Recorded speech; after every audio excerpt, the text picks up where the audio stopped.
இந்த வீடியோவில் நம்ம என்ன பார்க்க போறோம்னா சயின்டிபிக் வேதிக் அஸ்ட்ராலஜி முறையில கன்னி ராசிக்கு 2026 ஆங்கில புத்தாண்டு எத்தகைய ஒரு ஆண்டாக இருக்க போகிறது. அடுத்து வரக்கூடிய 12 மாதங்கள் எப்படி இருக்குது, ஜனவரி மாசத்திலிருந்து டிசம்பர் மாதம் வரைக்கும் எது மாதிரி ஒரு அமைப்பை கொடுக்கக்கூடிய அமைப்பு இந்த ஆண்டு கிரகம் என்று சொல்லப்படுகிற குரு, ராகு, கேது, சனியை பொறுத்து இந்த ஆங்கில புத்தாண்டு ஆகிய 2026 எப்படி அவங்களுக்கு ஆரம்பமாகிறது, அதுக்கப்புறம் எது மாதிரி போகுது, எது மாதிரி கர்ம பலனை கொடுக்கக்கூடிய அமைப்புகள் இருக்கு, எது மாதிரி தாக்கத்தை கொடுக்குது, அதை அந்த குரு பயிற்சியா சனி பயிற்சியா என்னன்னு பாத்தீங்கன்னா, சனி பாருங்க 7ஆம் இடத்திலேயே ராசிக்கு கண்டக சனியாக நீடிக்கிறார். அதுல ஒரு மாற்றமும் இல்லை, வருடம் முழுதும் அப்படிதான் இருக்கிறார். ராகு கேதுக்கும் பாத்தீங்கன்னா கிட்டத்தட்ட டிசம்பர் மாதம் வரைக்குமே பெரிய மாறுதல் இல்லாமல் ராகு 6ஆம் இடத்திலும் 12ஆம் இடத்துல கேதுவும் இருக்கிறார். ஆரம்பம் முதல் 5 மாதங்கள் குரு 10ஆம் இடத்திலிருந்து ஜூன் மாதத்துக்கு அப்புறம் பாத்தீங்கன்னா லாபஸ்தானம் என்று சொல்லப்படுகிற அருமையான 11ஆம் பாவத்துக்கு உச்சம் பெறுகிறார் குரு. சோ இதுல இருந்து நான் எப்படி பலன்கள் எடுக்கலாம் அப்படின்னு பாத்தீங்கன்னா, கன்னி ராசிக்கு 2 விதமாக எடுக்கலாம். முதல் ஃபர்ஸ்ட் ஹாஃப் என்று சொல்லப்படுகிற முதல் 5 மாதம், அதுக்கப்புறம் செகண்ட் ஹாஃப் என்று சொல்லப்படுகிற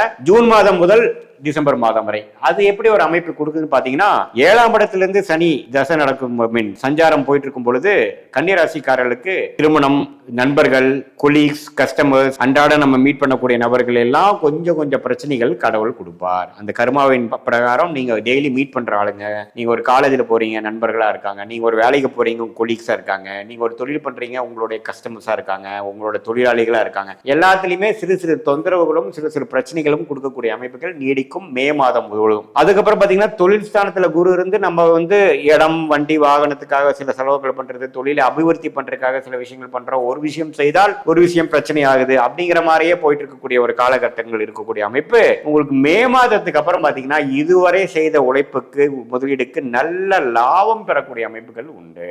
எப்பவுமே குரு 11ஆம் இடத்துக்கு போகும்போது நல்ல அமைப்பை கொடுப்பார். என்ன கொடுப்பார், இதுவரை நீங்க கடந்த 1 வருஷம் 2 வருஷமா என்னென்ன திட்டங்கள் தீட்டி நீங்க செயல்பட்டீங்களோ அதுக்கு வேணுங்கிற பலனை கொடுப்பார், லாபத்தை கொடுப்பார், அது வேணுங்கிற ரிட்டர்ன்ஸை கொடுப்பார். அதை எடுத்து நீங்க சாதகமான சில பிரச்சனைகளை நீங்க சால்வ் பண்ணிக்கணும். குடுக்கல் வாங்கல் பிரச்சனையை சால்வ் பண்ணிக்கணும், லோன் இருந்ததுன்னா கொஞ்சம் குறைச்சிக்கணும், அது மாதிரி விஷயங்கள் பண்ணுக்கணுங்கிறதா ஜோதிட ஆலோசனை. ஏன்னா சனி 7ஆம் இடத்திலிருந்து பார்த்து ஜாதகரை ஸ்ட்ரெஸ்ஃபுல்லாவே வச்சிருக்கக்கூடிய அமைப்புல சரி பரவாயில்ல இந்த பணத்தை எடுத்து இன்னுமே அபிவிருத்தி பண்ணுவோம்னு போனோம்னா அது இன்னுமே ஸ்ட்ரெஸ் அதிகமாகும், நம்மளுடைய வேணுங்கிற ஆதாயத்தை நம்ம பெற முடியாம போயிடும். அதனால ரொம்பவே பாத்தீங்கன்னா இன்னுமே சில விஷயங்கள் ஓரளவுக்கு லாபங்கள் வர காலத்துல நம்ம லாபத்தை எடுத்து சில பிரச்சனைகளை சால்வ் பண்ணிட்டு அடுத்த வரக்கூடிய காலகட்டத்தில் நீங்க முன்னேறக்கூடிய பாதைக்கு போகக்கூடிய அமைப்புகள் தேவைப்படுது. குழந்தை பேரு எதிர்பார்க்கிற தம்பதியர்கள் குழந்தை பேரு வரக்கூடிய அமைப்புகள், திருமண தடைகளால் பாதிக்கப்பட்டவர்கள் திருமண விஷயங்கள் திடீர்னு நடக்கக்கூடிய அமைப்புகள், அதே சமயத்தில் காதல் கல்யாணம் பண்ணிட்டு காதல்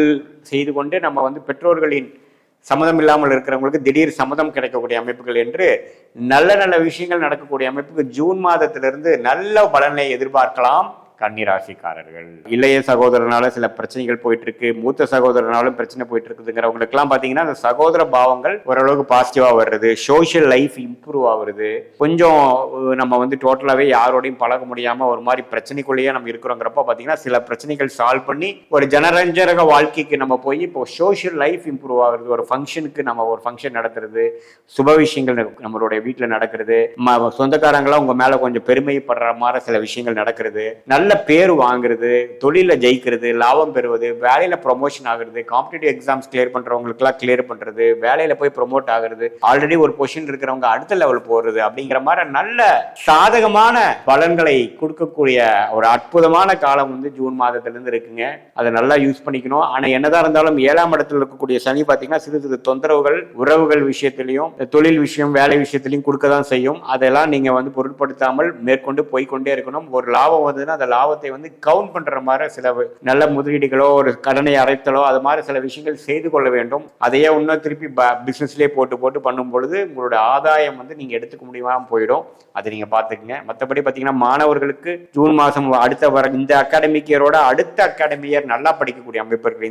இந்த வருஷத்துக்கு சுமாரா தான் படிக்கிறான், முதல் மாதிரி ஒரு எனர்ஜெட்டிக்கா இல்ல கொஞ்சம் சோர்வு அடைஞ்சிடறான்னா அடுத்த வருஷம் இன்னுமே பிரகாசமாக இன்னும் கொஞ்சம் உத்வேகமாக அவனே எடுத்து படிக்கிறான், அவனே நல்லா நல்லா மார்க் வாங்குறாங்கிற மாதிரி ஒரு அமைப்புகள் கொடுக்கக்கூடிய அமைப்புகள் உண்டு. மற்றபடி நல்ல விவசாயிகள் இருக்கிறவங்க, மெக்கானிக்கல் மிஷினரி லைன்ல இருக்கிறவங்க, இரும்பு சம்பந்த தொழில் இருக்கிறவங்களுக்குலாம் இதுவரை பெரிய லாபம் இல்லாமல் நஷ்டத்துல ஒரு பிரச்சனையா போயிட்டு இருந்தவங்களுக்குலாம் ஜூன் மாசத்திலிருந்து ஓரளவுக்கு லாபங்கள் பெறக்கூடிய அமைப்புகள், ஓரளவுக்கு பிரச்சனையை சால்வ் பண்ணிட்டுண்டா சாமிங்கிற மாதிரி சில நல்ல விஷயங்கள் நடக்கக்கூடிய அமைப்புகள் இருக்கு. இது பொதுவான பலனை தவிர உங்களுடைய ஜென்ம ஜாதகத்துல நீங்க எந்த பிறந்த தேதி, பிறந்த நேரம், பிறந்த ஊர்ல பிறந்தீங்க, அது மூலமாக என்ன தசாபுக்திகள் போய்கொண்டிருக்கிறது, அது அருமையான தசாபுக்திகளா போய்கொண்டிருக்கிறதா அல்லது மிகவும் சுமாரான தசைகளா போயிட்டு இருக்கிறதா, அந்த தசநாதன் முக்திநாதன் இந்த கோச்சாரத்துல எது மாதிரி அமைப்புல இருக்கிறாருங்கிறதெல்லாம் நம்ம சேர்த்து வைத்து பார்க்கும் பொழுது எந்த விஷயம் நமக்கு சரியா நடக்கக்கூடிய அமைப்புகள் இருக்கு, எந்த விஷயம் நடக்க வாய்ப்பு கம்மியாக இருக்குது, நம்மளுடைய பிராப்தம் என்ன,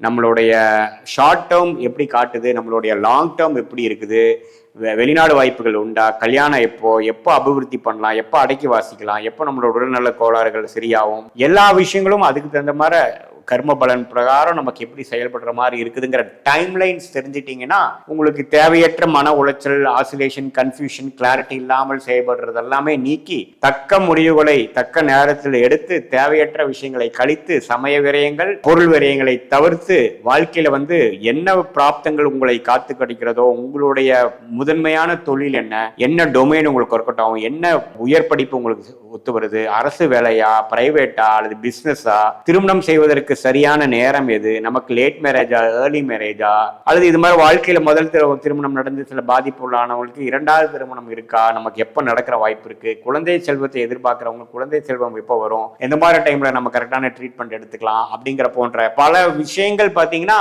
இந்திய வேத ஜோதிட அடிப்படையிலான சயின்டிபிக் வேதிக் அஸ்ட்ராலஜி முறையில நாம பார்த்து எந்த விதத்தையும் மிகைப்படுத்தாமல், பயந்து கொள்ளாமல், எதையுமே இல்லாத விஷயத்தை நம்ம இருக்கிற மாதிரி நம்பி பரிகாரங்கள் அது மாதிரி விஷயத்துல பொருள் செல்வங்கள், சமய விஷயங்கள் எல்லாம் வீணடிக்காமல் எது நமக்கு காத்திருக்கிறதோ அந்த விஷயத்தை மட்டும் செய்து தேவையற்ற விஷயத்தை அவாய்ட் பண்ணி வாழ்க்கையில எளிதில் நம்மளுடைய கர்மா இருக்குதுங்கிறது தெரிந்து, நம்மளோட பிராப்தத்தை தெரிந்து அது பிரகாரம் திட்டங்களை தீட்டி நீங்கள் செயல்படுவீங்க என்றால் கண்டிப்பா வாழ்க்கையில பாத்தீங்கன்னா எளிதில் வெற்றி பெற்று உங்களுடைய பொட்டன்ஷியல் என்னவோ, உங்களுடைய வாழ்வாதாரத்துக்கு வேணுங்கிற பொட்டன்ஷியல் என்னவோ, ஃபார் எக்ஸாம்பிள் நீங்க 100%ல ஒரு 80% இந்த டைம்ல நீங்க ஜெயிப்பீங்கிற மாதிரி இருந்தா அந்த 80% எளிதில் வெற்றி பெற்று தேவையற்ற விஷயங்களை தவிர்த்து வாழ்க்கையில் எளிதில் வெற்றி பெற முடியும் என்று சொல்ல விரும்புகிறேன். மீண்டும் மற்றொரு காணொளியில் சந்திப்போம். நன்றி, வணக்கம்.